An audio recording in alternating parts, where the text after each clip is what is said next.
हसन नाज़रीन कराम, कल हमारे वज़ीर आज़म साहब ने ऐलान कर दिया है, लगता है जैसे आखिरी तकरीर की है, उन्होंने बता दिया है कि इस अरसे में जो कुछ हमने करना था वो कर दिया है। बड़ी मुश्किल हालात में हुकूमत मिली थी, हमने उसमें जो करना था वो कर दिया। उन्होंने अपनी कारकर्दगी गिनाई और बताया कि मुश्किल हालात से हम कैसे निकाल के आए हैं और हम लाए हैं तूफ़ान से कश्ती निकाल के गोया। और अब ये है कि अगले महीने हमारी हुकूमत का वक्त जो ख़त्म होने वाला है, हम इंटरिम गवर्नमेंट को ज़िम्मेदारियाँ सौंप कर रुखसत होने वाले हैं। इससे एक तरफ तो वो अफवाहें ख़त्म हो गई जो कहा जाता था कि इस असम्बली की मुद्दत में तोसी की जा सकती है। मौलाना फजल रहमान भी इशारे कर रहे थे, कुछ और लोग भी इशारे करते थे। कुछ कहते थे तोसी होगी, कुछ कहते थे इलेक्शन ही नहीं होंगे, कुछ कहते थे होंगे। इलेक्शन होंगे कि नहीं होंगे इसका नहीं पता, लेकिन अब इसकी ज़िम्मेदारी कम अज़ कम पाकिस्तान मुस्लिम लीग नून पर नहीं होगी। उन्होंने ये झाड़ दिया है कि जी ये हमने ज़िम्मेदारी संभाली हुई थी, अब सारा बोझ आप हम पे डाल रहे हो। हम तो अब अलग हो गए हैं, हम तो अब खड़े हैं। पीपल्स पार्टी को पहले कोई मसला नहीं है, इसलिए मसला नहीं है कि सिंध की हुकूमत उनके ख्याल में अब भी इलेक्शन होंगे तो ये तो कहीं नहीं गई। वफाक पे उनकी नज़रें हैं, वो आती है कि नहीं आती, चलिए ये एक जुआ है जो खेल लेते हैं। मौलाना फजल रहमान अपने इलाके में रहेंगे, अगरचे वो उनका ख्याल है कि शायद पूरे मुल्क की हुकूमत उनके पास होनी चाहिए, लेकिन वो तो वहीं रहेंगे। बहरहाल ये बात तय होती दिखाई देती है कि अब जो अगस्त के बाद असम्बलियों की मुद्दत में तोसी नहीं होगी। मैं ये नहीं कहता इलेक्शन हो जाएंगे, मैं ये कहता हूँ कि असम्बलियों की मुद्दत में तोसी नहीं होगी। उसके बाद क्या सेटअप होगा, क्या सूरत? सब कहते हैं जी इलेक्शन कमीशन को डेट अनाउंस करनी है, क्या डेट आगे पीछे हो सकती है? अच्छा होगी तो फिर क्या सूरत हाल होगी?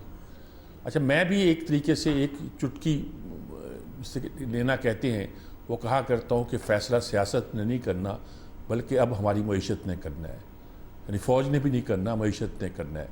आपने IMF से एग्रीमेंट कर दिया है, आपने बहुत सी चीज़ें तय कर दी हैं कि 9 महीने से आपने क्या करना है। आपने मईशत को संवारना है, आपने उस हवाले से एग्रीकल्चर पर भी हाथ डाल दिया है और आप उसके हवाले से कहते हैं कि हमने ये स्टेप लेने हैं। आप चश्मा 5 का भी इफ्ताह कर दिया है। चीन के साथ इस खित्ते की जो सूरत बदलती जा रही है, उसमें आप अपनी एक नई शायद माशी पॉलिसी भी या सियासी पॉलिसी भी, हिकमत अमली भी इख्तियार करना चाह रहे हैं। बहुत सी इफ्स एंड बट्स हैं जो इस दरमियान आएंगे। क्या इसकी कोई गारंटी देने वाला मौजूद है? एक ख्याल ये है कि शायद फ़ौज ने इसकी गारंटी दी है, सारी सियासी जमातें गारंटी नहीं देने को तैयार, फ़ौज ने गारंटी दी है। अच्छा अब ये भी ख्याल आ रहा है कि क्या इतना वक्त सर पर आ गया है, क्या PTI के साथ जब PTI के चेयरमैन की मौजूदगी में इंतखाबात में चला जाएगा कि नहीं जाया जाएगा? बहुत से सवाल उठते हैं, बहुत सवाल पैदा होते हैं, लेकिन एक बात तय हो गई कि असम्बलियों की मुद्दत में तोसी नहीं होगी। उसके बाद क्या होगा इस पर गौर किया जा सकता है। और IMF के ज़रिए से हमें जो ब्रीदिंग स्पेस मिला है, क्या हम इसका फ़ायदा उठा सकेंगे? क्या मईशत के लिए जो हमने एक रोड मैप तैयार किया है, क्या इसका कुछ फ़ायदा होगा कि नहीं होगा? ये नहीं ये हुकूमत हो या कोई हुकूमत हो, जो भी हो, कोई फ़ायदा होगा कि नहीं होगा? ये सारी बातें हैं जिस पर आज गुफ्तगू करेंगे। हमारे साथ स्टूडियो में तो मौजूद हैं सलमान आबिद साहब, बड़े वजाहत के साथ वो एक पॉइंट ऑफ व्यू भी रखते हैं और बड़े इत्तेदाल के साथ अपनी बात को इत्तेदाल के साथ और बेबाक तरीके से बयान करते हैं। दोनों लफ्ज़ इकट्ठे इस्तेमाल करता हूँ, इससे क्या बनेगा ये आप उनकी गुफ्तगू से सुन लेंगे। ताहिर मलिक साहब हमारे साथ मौजूद हैं, बहुत सीनियर तजिया नगार हैं, वो भी हमारे साथ, वो भी एक ख़ास राय रखते हैं बहुत से मामलात पर, उनकी गुफ्तगू सुनेंगे। साबिर शाह साहब हमेशा ख़ास तौर पर इकरामत पर बड़ी ठोस और वाज़ेह पॉइंट ऑफ व्यू होता है उनका, उनकी राय भी सुनेंगे। सलमान आबिद साहब आपसे शुरू करता हूँ। मैंने नक्शा खींचने की कोशिश की है, हर बार आप आते हैं जब मैं तो कोशिश करता हूँ कि ये नक्शा है, ऐसा कन्फ्यूज़ होता है, लेकिन अब कुछ ना कुछ नज़र आ रहा है कि कुछ मैस जो है वो हट गया है, लेकिन कुछ अभी बाकी है। किधर जा रहे हैं मीर साहब? कुछ बाकी नहीं है, बहुत कुछ बाकी है। ठीक है।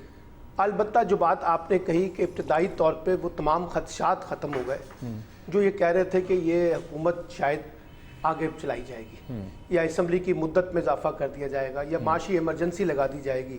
बहुत सी बातें हम कर रहे थे। मुझे लगता है कि अब प्राइम मिनिस्टर की गुफ्तगू के बाद और दुबई के इजलास के बाद और ये जो IMF के साथ मामला तय हुए हैं, यहाँ तो ये इत्तफाक हो गया है कि ये हुकूमत अपनी मुद्दत पूरी करके घर जाएगी और उसके बाद जो निगरान हुकूमत है जिसने 90 दिन में या 60 दिन में इलेक्शन कराने हैं, उसके बारे में अभी से डाउट्स शुरू हो चुके हैं। और बहुत से सिक्का बंद दानिश्वर हजरात, लिखने वाले, बोलने वाले हजरात ये खदशात का इजहार कर रहे हैं कि क्या इंतखाबात मुकर्ररा वक्त पर हो सकेंगे या नहीं। कल डॉन में जाहिद हुसैन साहब का एक कॉलम है, उसके अंदर भी उन्होंने इस अमर की निशानदेही की है कि आज के दिन तक इलेक्शन के बारे में डाउट्स जो हैं वो पैदा हैं और मौजूद हैं, और उसकी कई वजूहात हैं। एक वजह तो ये है कि हमारे यहाँ आज़ादाना मुनसफ़ाना इंतखाबात की ख्वाहिश अपनी जगह, लेकिन हमेशा जब भी इंतखाबात होते हैं वो किसी पॉलिटिकल अरेंजमेंट के तहत ही होते हैं, और एक ऐसा नक्शा खींचा जाता है जो किसी की हमायत में होता है और किसी की मुखालफत में होता है। अभी तक ये तय नहीं हो पाया, जो बात आपने की है, कि पीटीआई के साथ क्या सलूक किया जाएगा। क्या वो बतौर जमात इंतखाबात में हिस्सा ले सकेगी? क्या उनके सरबरा जो है वो नाहिल हो जाएंगे? क्या उनको, इनके सरबरा को इंतखाबी मुहिम चलाने की इजाज़त होगी? क्या उनकी हमायत याफ्ता लोगों को इंतखाबी मुहिम चलाने की इजाज़त मिलेगी? क्योंकि आज के दिन तक जिस वक्त मैं गुफ्तगू कर रहा हूँ, उनकी तमाम पॉलिटिकल एक्टिविटीज़ इनडायरेक्टली बैन है, और वो किसी किस्म की कोई पॉलिटिकल एक्टिविटीज़ नहीं कर सकते, ना अपना इंडोर ना आउटडोर। तो अब ये सिनेरियो है, वो जो लेवल प्लेइंग फील्ड है उसका मंजरनामा क्या होगा, किस किस्म का सिनेरियो बनेगा। फिर दूसरी बात जो है, अभी निगरान वज़ीर आज़म के इंतखाब के ऊपर भी कहा जाता है कि दुबई में तो होने वाले इजलास में कोई बड़ा इत्तफाक नहीं हुआ, और कुछ लोग ये कहते हैं कि ये इत्तफाक इसलिए भी नहीं होना था कि फैसला उसका कहीं और होना है और किसी और ने करना है। तो अब जब निगरान सेटअप आएगा उसकी शक्ल से अंदाजा हो जाएगा, उससे भी अंदाजा होता है कि ये सेटअप जो है, सेटअप इंटरनेशनल एस्टेब्लिशमेंट लाएगी या हमारी नेशनल एस्टेब्लिशमेंट लाएगी। और ये भी अंदाजा हो जाएगा उन शक्लों को देख के कि क्या हम इंतखाबात की तरफ जा रहे हैं या हमें इंतखाबात को आगे लेके जाना है। अब सवाल यह है कि अगर आप इंतखाबात को आगे लेके जाते हैं अमीर साहब, तो उसका एक मंजरनामा होगा, उसके अंदर आपको कई कानूनी पेचीदगियों का सामना होगा, कई आपको आईनी तौर छेड़खानियां करनी पड़ेंगी, उसकी पॉलिटिकल इम्प्लीकेशन भी हैं, उसकी इकोनॉमिक इम्प्लीकेशन भी हैं। ये जहन में रहे कि ये जो IMF वाला मामला है ये 3 किस्तों पर पूरा होना है, और जब इसकी सेकंड किस्त आनी है उस वक्त तक इंतखाबात की शक्ल सामने आ जाएगी, इंतखाबात हो जाएंगे शायद, और नई हुकूमत भी सामने आ जाएगी। तो इसलिए मुझे लगता यह है कि अभी बहुत सा कुछ हमने तय करना है कि मिसाल के तौर पे निगरान सेटअप किसकी मर्जी से आएगा, कौन लाएगा, उसके पीछे क्या सोच कार फरमा है, कितना लंबा करना है, नहीं करना। मैंने कहा कि फैसला सियासत में नहीं मईशत ने करना है। सर मईशत से मैंने मोहतात होकर कहा, आपने मोहतात होकर कहा, लेकिन मैंने बता दिया कि मईशत के पीछे कौन है। नहीं, मैंने कहा मईशत की गारंटी आप पीछे कह रहे हैं, मैं जरा कह रहा हूँ गारंटी इस बार वो हमारी फौज ने दी हुई है। बहरहाल अभी ताहिर मलिक साहब आप क्या कहते हैं? देखिए जी, मुझे समझ नहीं आ रही, मईशत का तो फैसला हमने 75 साल से किया हुआ है। आप जैसे दानिश्वर से मैं कोशिश कर रहा था सीख लूं। असल में ये सवाल ये साबर शाह साहब के लिए रखा हुआ, लेकिन मैं बीच में आपको इसलिए ले आया हूँ ताकि जरा उनको भी बात करने में आसानी हो। नहीं, शाह तो गुरु है ना, वो तो कंक्लूड करेगा ना। हम तो जानबूझ के रखा हुआ मेरे भी उस्तादों में है। तो मैं बतौर शकीर शाह साहब एक बात करना चाह रहा हूँ कि 75 साल से जो मैशियत है वो ये है कि हमने 33 साल फौजी हुक्मरान आए हैं, बाकी कोई 35-36 हजार हमने सिविल हुकूमतें बनाई हैं। इन सब का एक कंसेंसस जरूर है, वो ये है कि मुल्क उधार से चल रहा है। तो मेरे ख्याल में मैशियत का तो कोई क्राइसिस नहीं, वो तो एक कंसेंसस हमने कर लिया हुआ 75 साल। अब तो उधार को भी दे नहीं रहा। नहीं, वो भी कंसेंसस है। ये जो इलेक्शन है वो इसलिए इसके साथ बना होगा कि IMF ने जो बैंक वाले, आप किसी पाकिस्तानी बैंक में चले जाएं, वो आपको अपनी शराइत पे कर्जे देते हैं, क्योंकि अगर आपने कर्जा लेना है तो इसका मतलब है कि आपने फैसला कर लिया है कि हम अपनी जिंदगी, अपनी जो वैसे तो फिर हम अपनी जिंदगी खुद नहीं गुजारेंगे, हमारे जो पॉलिटिकल डिसीजन पे भी इफेक्ट आएगा। अब इसको थोड़ा सा तशरीह कर लेते हैं। पहले $1 बिलियन तो आपको मिल गया, वो इस हुकूमत को मिलेगा। अगले पैसे मिलेंगे आपकी निगरान हुकूमत को, और अगला जो 1 बिलियन है वो मिलेगा जब नई हुकूमत आएगी। अब 2 दफा PTI ने IMF से तोड़ा है मुआहदा, 1 दफा नून ने तोड़ा है। तो तीसरी जो डंडा चला हुआ है ना IMF का, वो ये कि इस बार हमने आपकी ये जो अदाएं दुई नहीं देख रही है, आपने सर्टनली इस मुआहदे पे चलना है। तो मेरी राय में इलेक्शन तो आपको इसलिए कराने पड़ेंगे कि आपने उधार लेना है, और क्योंकि आपका कंसेंसस है, जिस तरह मैंने पहले कहा, वो सबका इस पे कंसेंसस है कि मुल्क को इंडिपेंडेंट नहीं करना, ह्यूमन डेवलपमेंट नहीं करनी, इंडस्ट्री नहीं लगानी, ब्यूरोक्रेसी को बंदे का पुत्र नहीं बनाना, इसी गंद में रहना और उधार लेना। ये पहला जवाब हो गया कि इलेक्शन आपको करने पड़ेंगे, आपकी पॉलिसी जो IMF वाली है। अब दूसरी तरफ आते हैं कि पोलिटिकल इसका एस्पेक्ट है। पोलिटिकली जितनी भी जमातें, उनका बिल्कुल वन पॉइंट एजेंडा है, वो है कि सजना है महफिल असा तेरे लिए सजाई। ये सारे इसलिए इकट्ठे हुए थे कि किस तरह तरीके इंसाफ से इमरान खान से जान छुड़ाई जा सके, और जूं जूं इनको अंदाजा हो जाएगा कि उससे जान छुड़ाई जा सकती है, वो एक लंबी बहस हो जाएगी। उसके लिए तरीके इंसाफ ने इनके लिए एक बड़ी मेहरबानी कर दी है। 9 मई का एक वाकये ने उनकी लॉटरी निकल आई है। तो मेरा ख्याल है जब इनको कंफर्मेशन हो जाएगी कि वो 9 मई का हमें फायदा मिल गया है, तरीके इंसाफ आउट है, चेयरमैन आउट है, तो उधर से अपना आपकी IMF है, तो ये इलेक्शन हो जाएंगे। सिर्फ इसमें एक ही फैक्टर है कि किसी तरह अगर वो बच गया इलेक्शन की सूरत में, PTI का चेयरमैन फिर नहीं होंगे, और जो मुझे लगता है इन्होंने अच्छा प्लान बना दिया, ही विल बी आउट। अच्छा ठीक है जी। साबर शाह साहब, आप क्या कहते हैं सारी सूरत हाल पे? मीर साहब, सबसे पहले तो मैं आपको, सलमान आबिद साहब और साहब को सलाम पेश करता हूँ, और ताहिर मलिक साहब ने बड़े अच्छे जज्बात मेरे लिए उनका इजहार किया, मैं बड़ा शुक्रगुजार हूँ। मैं इनका शागिर्द। अब आ जाते हैं आपके सवाल की जानिब। अब उस्ताद शागिर्द जान ले, कौन उस्ताद है कौन शागिर्द है। ताहिर मलिक साहब भी हैं। अच्छा मीर साहब, मैं गुजारिश करना चाह रहा हूँ कि देखिए, IMF ने आपको बताया है कि वो सिर्फ फाइनेंशियल ऑर्गेनाइजेशन नहीं है, it is not a credit lending agency only. मेरे लिए भी काफी आईब्रो रेजिंग है। उन्होंने पॉलिटिकल मामला पे बात भी की और मुलाकात भी की, जिसके चंद दिन बाद कर्जा जारी हुआ। ठीक है। So let us try to understand that not irrelevant. आप कोई रेलेवेंट नहीं कर सकेंगे, आप जेल में डालेंगे, कंपेन चलती रहेगी, आप शैम किस्म का ट्रायल नहीं कर पाएंगे। आप को बगैर वजह के आप डिस्क्वालीफाई नहीं कर सकते, कंपेन की इजाजत भी आप देंगे, और इलेक्शन जो है वो बिल्कुल धांधली ज्यादा 100% तो नहीं हो सकते। अब 100% अगर नहीं होते तो 35-40 सीटें भी आप PTI को दे दे, जो बहुत कम है, तो it emerges as a big player like the other king's party. तो वजीर आजम जो है वो अगर कोई लाना चाहे तो उनकी मर्जी के बगैर नहीं आएगा, और अगर किसी के खिलाफ जाना चाहे कोई, तो कोई तरीके इंसाफ उसके हक में जा सकती है। नहीं आ रहे। अगर PTI की भी 30-35 सीटें आप अपनी मर्जी के 30-35 लोगों को दे दें तो क्या होगा? सर एक तो वो है, ऐसे मैं पूछ रहा हूँ, मेरी कोई राय नहीं, मेरी वैसे पूछ रहा हूँ मैं। तो मीर साहब वो फिर वजीर आजम पीपल्स पार्टी या PMLN से होगा, वो भी मर्जी का होगा। जो मेन प्लेयर्स हैं वो शायद वजीर आजम के होते तक आसानी से ना पहुंचे। देखिए, जरदारी साहब 15-20 सीटें लेना चाह रहे हैं सदन पंजाब से, मियां नवाज शरीफ खुश नहीं है। इलेक्टेबल तरीके इस्तेकाम के पास भी है, कुछ सीटें मुस्लिम लीग काफ भी लेके जाएगी। अब नवाज शरीफ का जो सिनेरियो वो ये कि पंजाब को क्लीन स्वीप करे और प्राइम मिनिस्टर बने। जरदारी साहब ये कहते हैं चंद सीटों की कमी है, सिंध से तो मैं जीत जाऊंगा, मैं पंजाब से भी जीतना चाहता हूँ। अब ये सिचुएशन है, तो आने वाले दिनों में 3-4 चीजें मैं देख रहा हूँ। एक तो मुस्लिम लीग नून शायद असेंबलीज की इससे भी ज्यादा जल्दी डिसोल्यूशन। तीसरा सिनेरियो है कि इलेक्शन कमीशन बहुत मुतहर्रिक होगा, मगर फ्लैश फ्लड्स का बहुत खतरा है मीर साहब की। आप फ्लैश फ्लड्स की वजह से इलेक्शन आगे तो नहीं चले जाएंगे। ये जहन में रखिए कि दूसरी किस्त IMF की उसी वक्त मिलेगी, नवंबर, दिसंबर, जनवरी में, जब यहाँ पॉलिटिकल स्टेबिलिटी होगी, जिसकी ने अगर दी है तो किसके कहने में दी, कोई तो डील हुई होगी। तो इररेलेवेंट करना बहुत मुश्किल है। और मैं आपको बताता चलूं, अगर हमें इतने हाई बैंक इंटरेस्ट रेट। अच्छा, एक सवाल मैं आपसे पूछना चाहता हूँ, खास तौर पर आपसे पूछना चाहता हूँ कि ये जो नया सिनेरियो बन रहा है, एक नई करेंसी भी सुना है मर्ज कर रही है लोकल सतह पर, और रूस भी आ रहा है, सऊदीज़ के और ईरान के ताल्लुकात बेहतर हो रहे हैं, चीन इंपॉर्टेंस हासिल कर रहा है, और सुना है कि हम इंडिया के साथ भी कुछ अंडरस्टैंडिंग करने की कोशिश कर। ये कोई नया एक सिनेरियो बनता दिखाई देता है, क्या वो सिनेरियो IMF के लिए एक चैलेंज नहीं होगा?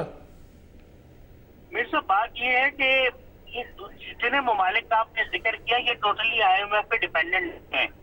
और दूसरी बात ये कि आपकी जियो स्ट्रेटेजिक पोजीशन में बार बार कहता हूँ कि अल्लाह का शुक्र अदा कीजिए, इस जियो स्ट्रेटेजिक पोजीशन की वजह से आपको कर्जा मिल जाता है जिसपे आप छलांगे मारते हैं, हालांकि इसका इकोनॉमी से कोई ताल्लुक नहीं है।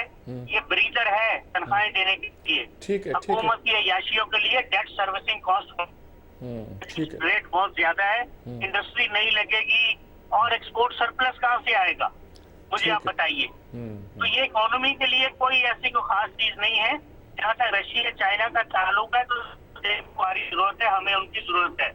और जियो स्ट्रेटेजिक अलायंसेस जो मेरा ख्याल है बन रहे हैं, I think Pakistan will benefit. The worst has happened. ठीक अब बात इससे है। ज्यादा बुरा क्या होगा। ठीक बात है, ठीक बात है। ये एक वक्फा लेते हैं जी, वक्फे के बाद इस बात को आगे चलाते हैं जी।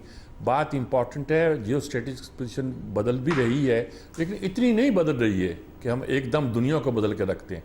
बहुत से सवाल, बहुत से चैलेंज हमें दरपेश हैं।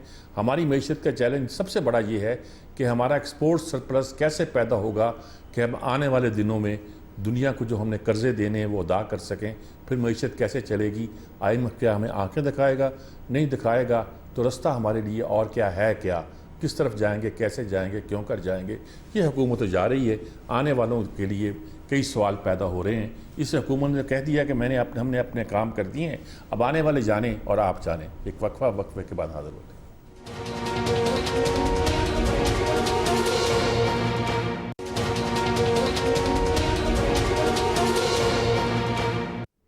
जी नाज़रीन कराम, सवाल तो बहुत नाजुक पैदा हो गए। मईशत का भी सवाल है, IMF का सवाल है, खित्ते की स्ट्रेटजिक सूरत के बदलने के भी सवाल है। क्या वो कोई मुतबादल हो सकता है, अल्टरनेटिव हो सकता है, ये भी सवाल है। क्या मुल्क के अंदर सियासी हालात इस रुख पे इख्तियार कर सकते हैं कि स्मूथली हम आगे बढ़ सकें? और क्या ये मुमकिन है PTI को इस पूरे प्रोसेस पर शामिल किए बगैर? PTI का अब क्या बनेगा? मुझे ऐसे ही कभी कभी जहन में आता है कि शायद इनके जहन में ये है, इनसे मेरी मुराद बस आप समझ लें कि इनके जहन में ये है कि वो जो कराची में MQM का मॉडल था ना, उसको कई हिस्सों में बांट दिया गया था, फिर नई कुव्वतों को कुछ को आगे लाया गया था, और कई हिस्सों में बटे हुई जो ये हंग पार्लियामेंट का जो एक शौक़ है ना, जिसने मशरकी पाकिस्तान हमसे गवा दिया था, कहीं वो शौक़ तो नहीं है? क्यों सलमान, अब सब क्या, हम किधर जा रहे हैं? क्या देखिए, बात यह है मीर साहब, आपने बड़ा पॉइंट रेज़ किया है। हमारे यहाँ अगर हमने अपने मसाइल को हल करना है और अपने आप को एक स्ट्रॉन्ग नेशन बनाना है, तो पाकिस्तान का मसला जो है एक मजबूत हुकूमती निज़ाम या सियासी निज़ाम है। लेकिन अगर हम अपने सियासी निज़ाम को कमज़ोर कर देंगे, हुकूमती निज़ाम को कोलिशन पार्टनर के नाम पर हाथ पैर बांध के मफलूज बना देंगे और वो कोई बड़े फैसले नहीं कर सकेगी, हुकूमत कोई भी हो, तो इसका मतलब है फिर हम आगे ग्रो नहीं कर सकते। ये जो बार बार के तजर्बे हम कर रहे हैं, इन तजर्बों से हमें कुछ सीख कर आगे बढ़ना चाहिए कि हम इस तरह के तजर्बे ना करें जो पाकिस्तान की रियासत को, पाकिस्तान की हुकूमत को, पाकिस्तान की मईशत को और पाकिस्तान के लोगों को कमज़ोर करने का सबब बने। एक बात। अब बात यह है कि ये जो नया कॉन्टेक्स्ट बन रहा है, इसमें भी अगर 2018 के इंतखाबात को हम कहते हैं कि वो स्क्रिप्ट के तहत हुए थे और 2018 के इंतखाबात में ख़ास जमात को ऊपर लाया गया था, तो अभी भी कुछ उसी की तरह का खेल हमें नज़र आ रहा है बदकिस्मती से, कि एक जमात को पीछे बिठाना है और एक जमात को आगे लेके आना है, या कुछ और लोगों को आगे किसको लाना है, ये तो तय ही नहीं है ना। देखिए ना, आगे लेके आना है। जो अभी बात साबिर शाकिर ने कहा है कि इस तरह का चूचू का मुरब्बा बना दें, हाँ, कि कंट्रोल टावर जो कंट्रोल टावर यानी कि चूचू का मुरब्बा आना है, और कंट्रोल टावर वो किसी और के पास हो, तो वो रिमोट कंट्रोल अगर किसी और के पास है तो फिर सियासी निज़ाम, जमहूरी निज़ाम वो तो पीछे रह गया ना। एक बात। दूसरी बात है कि देखिए, ये जो अपना रीजनल कॉन्टेक्स्ट में इकोनॉमिक अपॉर्चुनिटीज़ निकल रही हैं, या जो IMF के बाद हम कहते हैं जी कुछ चीज़ें ठीक हो जाएंगी, या अभी जैसे रीजनल कॉर्पोरेशन की बात हो रही है, बेतहाशा अपॉर्चुनिटीज़ आएंगी। सवाल यह है कि आप इंटरनली कितने मजबूत हैं पॉलिटिकली, और कितनी आपने अपने सिस्टम के अंदर ऐसी रिफॉर्म्स कर दी हैं जो बहुत ज़रूरी है, नागुज़ीर हो गई हैं। FBR की हैं, इंस्टीट्यूशनल रिफॉर्म्स हैं, जुडिशल रिफॉर्म्स हैं, पुलिस रिफॉर्म्स हैं, इकोनॉमिक रिफॉर्म्स हैं। अगर हमने रिफॉर्म्स नहीं करनी और डुगडुगी लगा के इस बैठ जाएंगे कि शायद चीज़ें ठीक हो जाएंगी, वो नहीं होने वाली है। एक बात। तीसरी बात यह है कि देखिए, माजी के तजर्बे से सीखें, भट्टो साहब से सीखें, बेनज़ीर के वाक़े से सीखें, नवाज शरीफ के वाक़े से सीखें। ये जो -1 वाले मामलात हैं, किसी पॉलिटिकल पार्टी को बाहर निकालना, इसका उल्टा रिएक्शन होता है, और वही लोग जो गलत होते हैं वो बाद में फिर इतने मजबूत बन जाते हैं, लेकिन ये उनको निकालना फिर मुश्किल होता है। ताहिर मलिक साहब ने कही थी कि 9 मई के बाद की गुंजाइश नहीं रहती। लेकिन बात यह है कि 9 मई के अभी तक, आज के दिन तक जिस वक्त मैं आपसे गुफ्तगू कर रहा हूं, ठीक है, वो अभी तक तो कोई एविडेंस सामने नहीं पेश कर सकते। नहीं, वो तो देखें, वो तो 4 दिन की बात होती है ना। नहीं, वो जब पेश करेंगे तो फिर देखेंगे ना वो एविडेंस किस नोयत के है। लेकिन एक चीज मैं आपको बताऊं, जो अभी आपने बात की है एमक्यूएम का कोई कंपैरिजन पीटीआई के साथ नहीं हो सकता, ये क्योंकि पीटीआई जो है वो कराची जो एमक्यूएम थी वो कराची बेस्ड पार्टी थी, ये एक नेशनल पार्टी है, तो इसकी इंप्लीकेशंस और ज्यादा ठीक बात है आपकी, ठीक बात। ये ताहिर मलिक साहब क्या नजर आता है? आप कहते हो कि उसके बगैर अगर नजर आया तो इलेक्शन हो जाएंगे, जमहूरियत चल जाएगी, उसके बगैर नजर ना आया तो मसाइल होंगे, लेकिन मुझे नहीं लगता कि जो 9 मई हो चुका है, जैसे कि आपने कहा 9 मई के बाद वो उसको आने दें, और जो अब तक वो उसकी पार्टी का बयानिया, उसके कुछ लोग जो छुपे हुए हैं फील्ड में तो बयान कर रहे हैं, उसके बाद कोई भी एस्टेब्लिशमेंट को आने की इजाज़त दे सकती है, और एस्टेब्लिशमेंट अगर जाने की इजाज़त नहीं दे सकती तो मुल्क में क्या बनेगा? अब लोग मुझे बात करते नजर आते हैं कि डेमोक्रेसी लानी है आपको, तो कोई सिंगापुर का मॉडल ले आए, मलेशिया का मॉडल ले आए, और चीन में तो कोई ऐसी बात होती नहीं है। अगर आपने तरक्की करनी है तो क्या लगा रखी है आपने वेस्टर्न डेमोक्रेसी की? ऐसी बातें भी मैंने सुनी है और संजीदा लोगों से सुनी है। क्या कहेंगे आप इस बात पर? देखिए जी, कन्फ्यूजन क्या है मेरी राय में, जो आपने सवाल किया बड़ा बुनियादी सवाल है, और इसका जो सबसे मेरी सूझबूझ में जो बात आती है, पाकिस्तान का जो इशू है वो बड़ा सादा सा इशू है, और वहीं पे हम फंसे हुए हैं। हमने अभी तक ये फैसला नहीं किया। एक है रियासत, जो रियासत की मशीनरी है, एक आपका मीडिया है, एक आपके अवाम है, एक आपकी पॉलिटिकल पार्टीज है। मेरे ख्याल चारों किसी हद तक किसी ग्रे एरिया में रहते हैं, और हम आदी हो गए हैं झूठ के साथ रहने के, कंफ्यूजन के साथ रहने में। मेरे ख्याल में हमें एक हैबिट सी हो गई है कि वो मतलब गुजारा टाइप थिंकिंग कर लें। अब देखिए, एक सच्ची सी बात है कि जिस मुल्क में अगर आप कॉन्स्टिट्यूशनली कहें कि ये जमहूरियत है, यहाँ पे इलेक्शन होंगे, तो उसमें सबसे बड़ा सवाल होता है जी वजीर आजम कौन होगा, पार्टी कौन जीतेगी, सदर कौन बनेगा। तो फिर यार इलेक्शन किस वास्ते करा रहे हो? मतलब खुदा दा वास्ता जी यार, मतलब आप फंडामेंटली ज़हनी तौर पे किस दुनिया के लोग हैं आप? मतलब ये अभी आप सारा मीडिया देख लें, मैं मतलब अब 60 साल से ऊपर चला गया हूँ, मुझे अभी तक जो सबसे बड़ा जर्नलिस्ट मिला है इस मुल्क में, जो मेरा सारा एक्सपीरियंस है, वो ये है कि वो बताएगा कि अगली हुकूमत जा कब रही है और आ कब रही है। अच्छा, सबसे बड़ा साफी वो है, वो आरब निज़ामी, बड़े मेरे लिए भी मोहतरम है, वो दुनिया का वाहिद कॉमेडिस्तान है। ये ऐसी बड़ी कॉमेडी है, ये शाह सुन रहा है कि ये नवाए वक्त नेशन में ये लीड छप गई थी कि आज शाम को वजीर आजम बेनजीर की हुकूमत खत्म हो रही है। तो यार फिर खुदा दा वास्ते इलेक्शन को तो बाहर निकालो ना।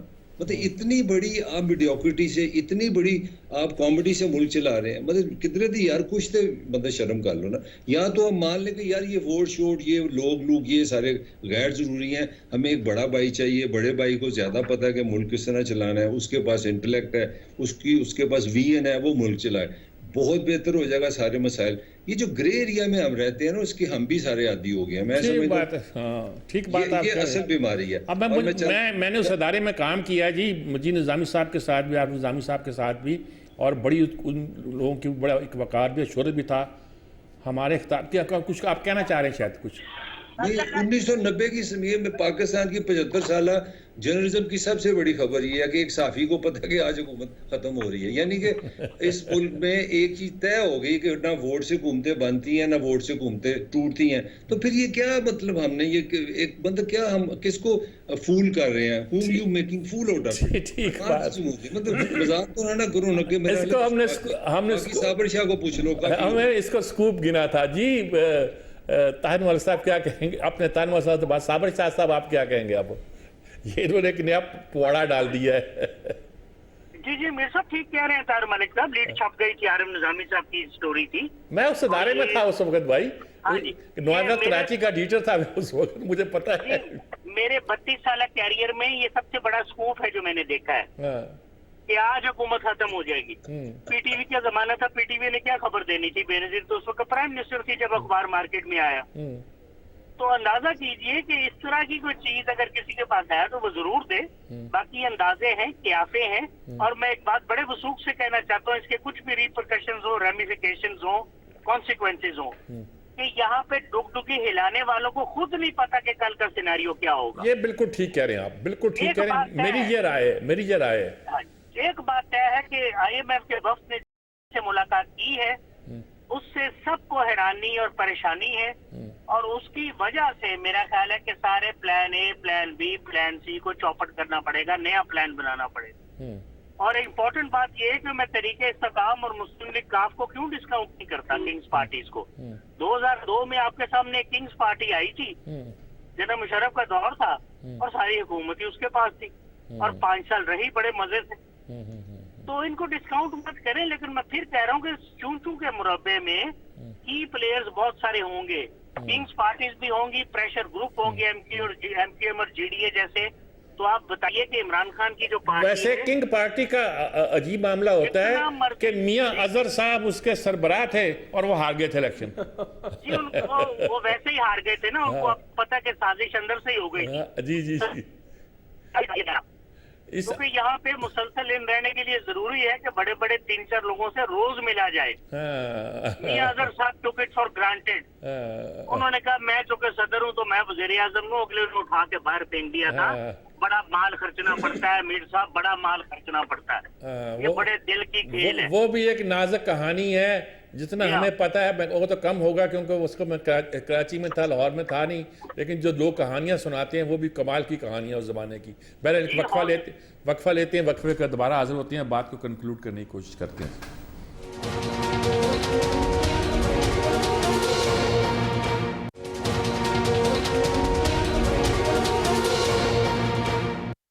जी नाज़रीन कराम, देखिए मसला तो हल नहीं हो पा रहा, लेकिन देखिए ना कुछ नज़र आता है, क्या होना दिखाई देता है। हम बिटवीन दी लाइन बहुत कुछ कह रहे हैं, कुछ समझना काम तो हमारे नाज़रीन का भी है। हमारे नाज़रीन बड़े ज़हीन हैं, वो समझ रहे हैं कि क्या कहा जा रहा है। सलमान अहमद साहब ज़रा लास्ट वर्ड्स बताइए कि हम क्या कंक्लूड करें।